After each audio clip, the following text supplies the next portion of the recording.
Hi guys, Georgette here. Welcome back to the GA Rodgers channel. Today I'm coming in with a sew with me video for Simplicity 8951. So in this video you're going to see me complete this cardigan using batch sewing methods, and stay tuned till the end so you can see my review.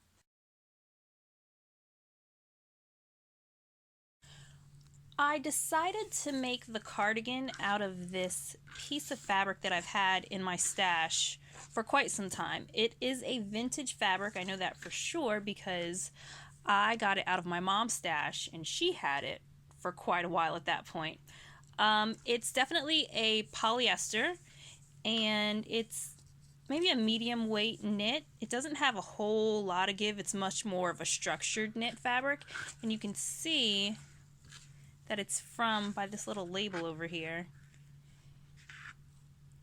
It did come from Joanne once upon a time. I just can't tell you what date that was.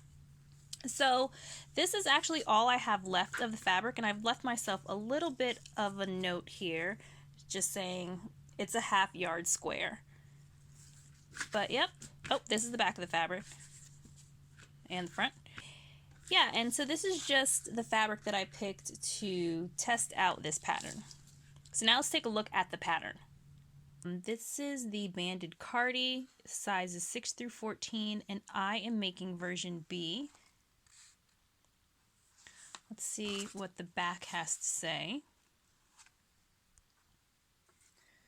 Okay, so obviously this is for stretch knits only, double knits, jerseys, stretch velvet, novelty sweater knits. I think this will look really cute in a stretch velvet.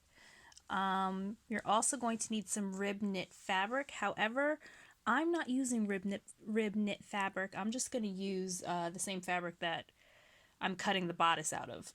For your notions, you're going to need thread, 3/8 of a yard of 1/4 inch wide clear elastic, and I'm doing version B, which means I'm going to need 7 5/8 inch buttons. I'm going to cut the size 12, which is a 34 bust, but the finished measurement is going to be a 35.5 inch bust, so that's plenty of ease.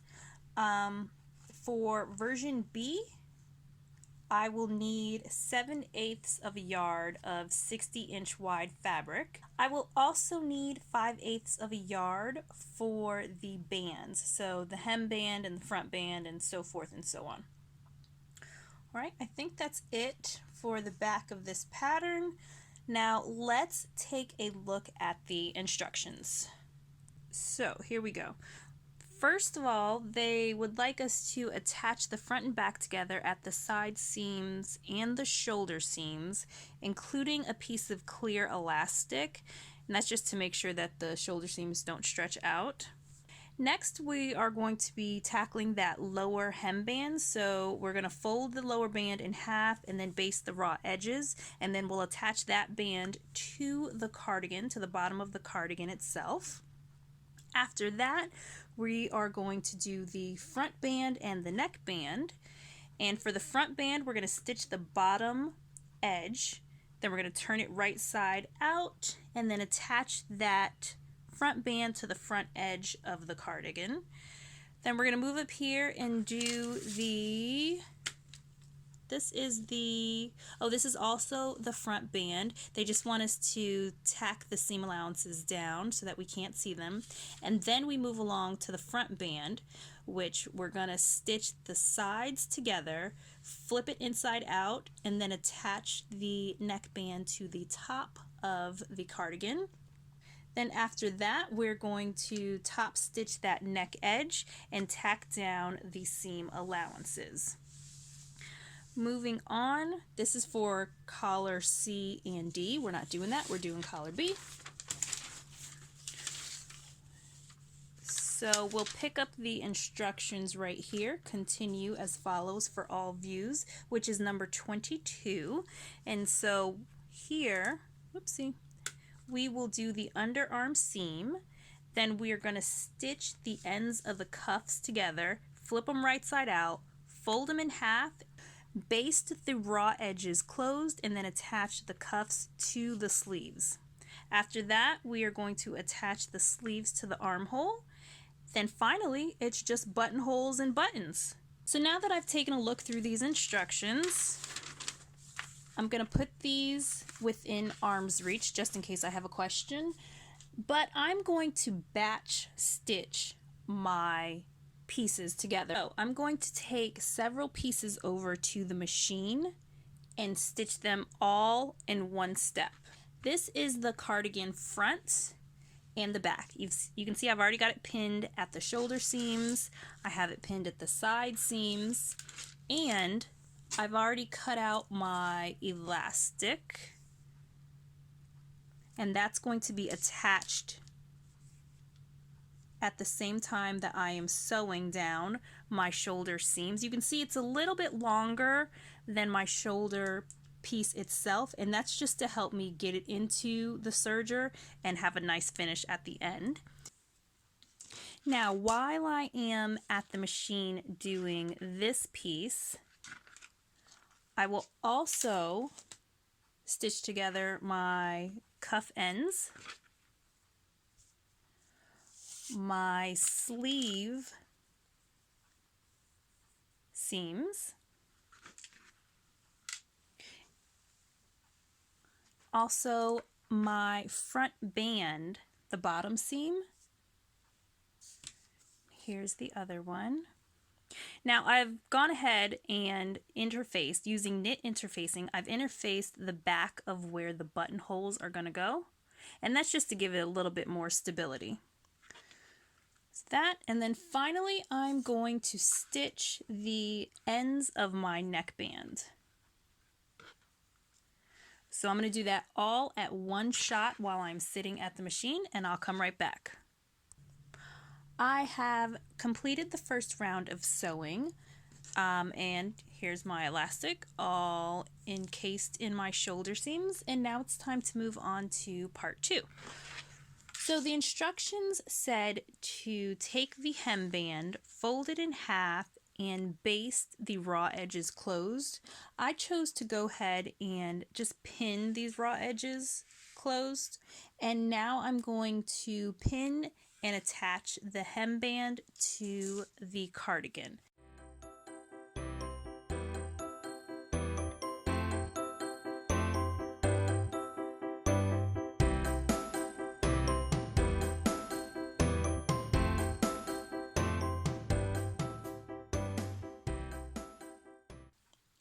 I've pinned the hemband to the cardigan, and the hemband is actually a little bit smaller than the cardigan front and back, so as I am putting it through my machine, I'm just going to have to give it a little bit of a stretch, and everything should ease into place nicely.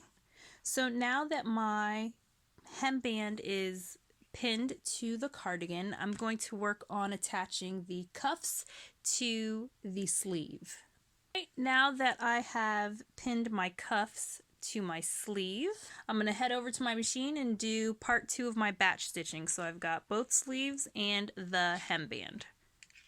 So I've attached my hemband to the cardigan and the cuffs to the sleeve. So for the next round of sewing, I'm going to attach my sleeves to the armholes and the front band. Now the instructions for the front band say to flip it inside out and baste the raw edges closed. Again, I have chosen to pin the raw edges closed instead of basting it. And now I'm going to pin all of this together. Right, so to attach this front band to the cardigan front, I am going to pin it right sides together. This band that has my buttonhole indication, I know that that is going to be on my right side. So I need to find where's right side of the cardigan, which would be this side, and make sure that these two get pinned together. Buttonholes on the where's right side.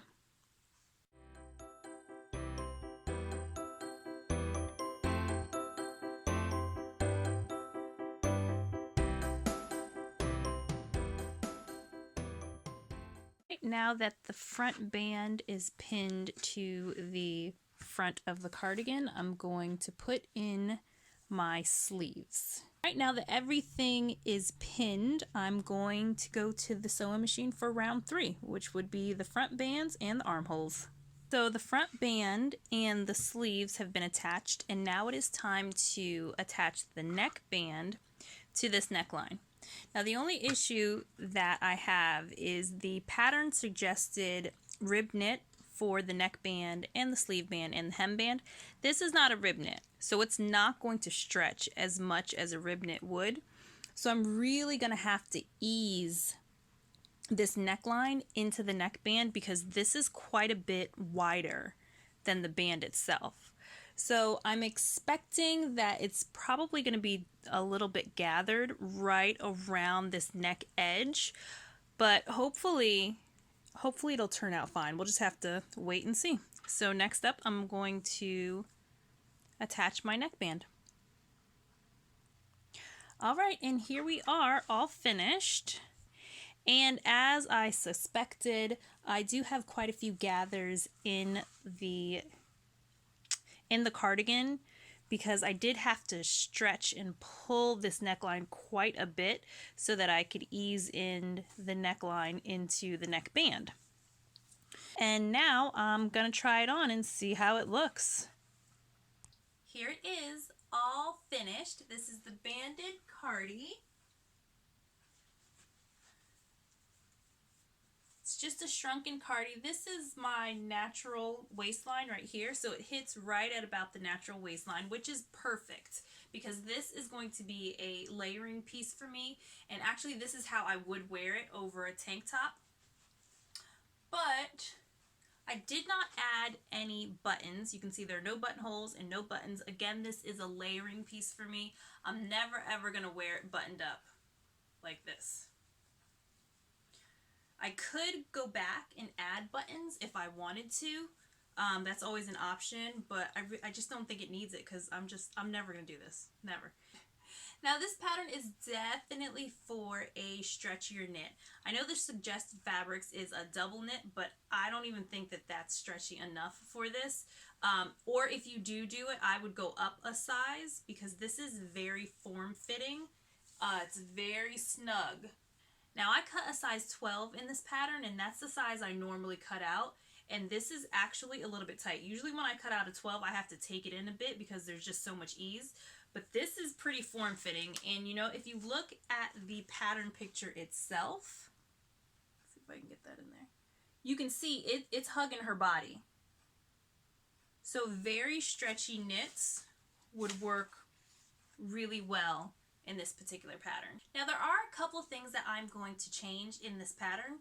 I do not like the way that they attached the neckband and the hemband because you end up with your seam allowance kind of poking out. I don't know if you can see that, but you end up with your seam allowance kind of poking out, and they do tell you to tack it down, but even if you tack it down, if the wind blows or if your jacket just happens to open, you're going to be able to see that, and to me that just looks a little bit cheaply made. So I'm going to work out a way to finish this